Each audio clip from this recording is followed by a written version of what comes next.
So we come to the last week of Advent, which is a shorter week because Christmas is already on Tuesday. We are invited to pray with Mary for the coming of Jesus. The words of the Gospel of Elizabeth, she ends by saying, "Blessed are you who believed that what was spoken to you by the Lord would be fulfilled."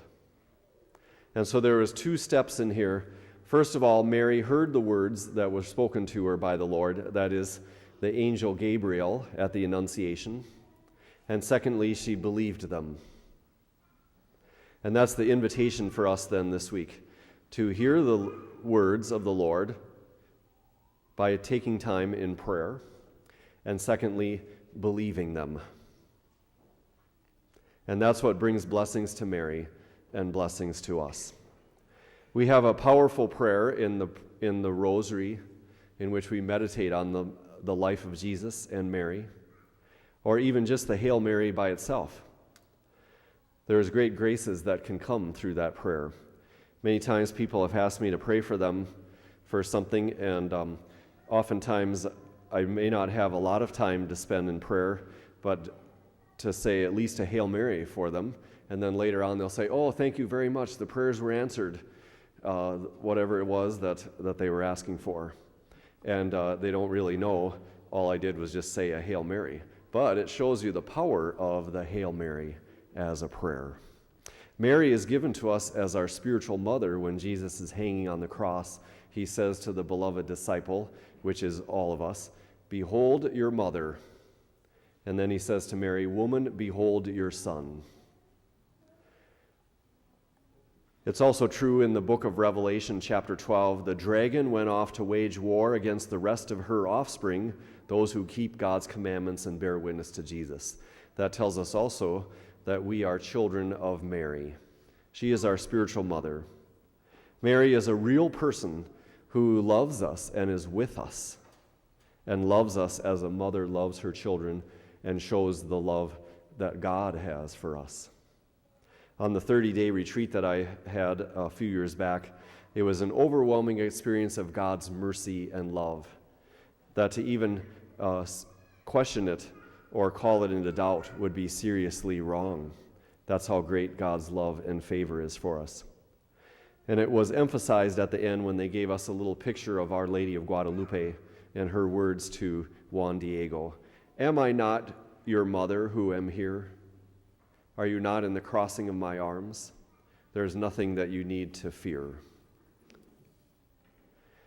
Mary is our model then in not only listening but believing the words that the Lord spoke to her through the angel. First of all, believing that she would conceive and bear a son even though she didn't have relations with a man. This is something that's impossible, but not for God. For God, all things are possible. And so the angel told her, "Behold, your kinswoman Elizabeth, who is thought to be barren, is now in the 6th month of her pregnancy," because nothing will be impossible for God. It was thought that Elizabeth was not going to be able to have children. She was too old. And yet here she is. She has conceived, and in her 6th month with John the Baptist, her son.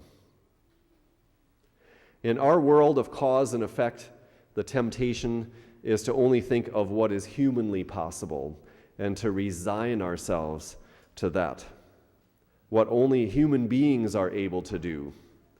And we resign ourselves to the idea that others can't really be trusted, not to expect much.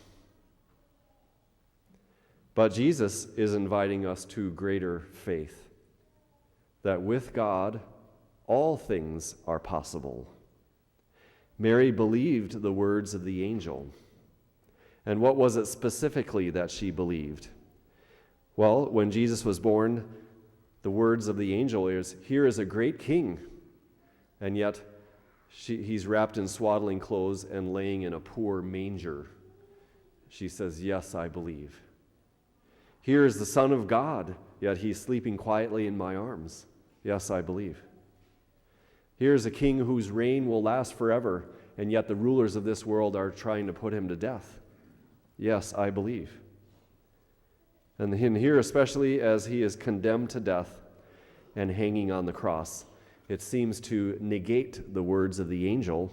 The Lord will give him the throne of his father David, and he will reign over the house of Jacob forever, and of his kingdom there will be no end.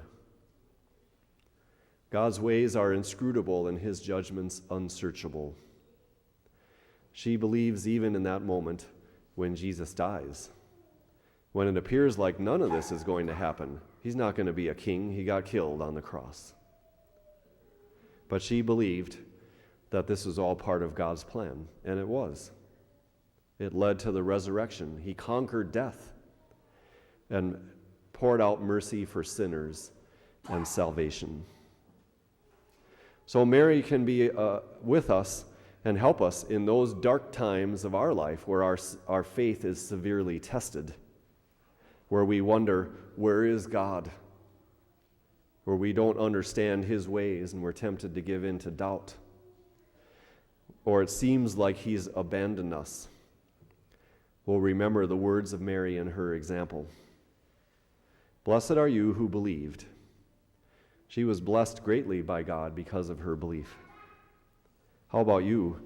What is the truth that God has spoken to you in prayer? That he loves you no matter what. That he's always been with you, that you've never been alone. Blessed are you who believed that what was spoken to you by the Lord would be fulfilled.